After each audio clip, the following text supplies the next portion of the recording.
നമസ്കാരം. ഇതാണ് കുന്നി.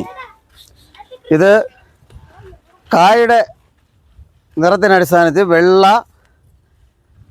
കറുപ്പ്, ചുവപ്പ് എന്ന് 3 തരത്തിലുണ്ട്. പഴയ കാലങ്ങളിൽ ഇത് കഫം പോകാനായിട്ട് അരച്ച് കുറുക്കി കൊടുക്കുന്ന ഏർപ്പാടുണ്ടായിരുന്നു.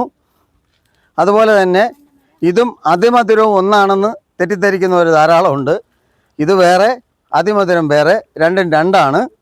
പിന്നെ വെള്ള കുന്നിയുടെ 10 കുരു ഒരുമിച്ച് ഉള്ളി പോയാൽ ആ ആൾ മരിച്ചു പോകുന്നതാണ്. അത്ര വിഷവീര്യമുള്ളതാണ്.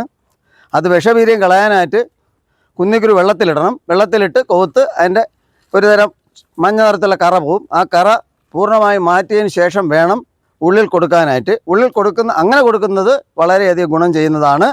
എന്തായാലും ഔഷധങ്ങൾ വളരെ ജാഗ്രതയോടെ വേണം ഉപയോഗിക്കേണ്ടത്. നന്ദി, നമസ്കാരം.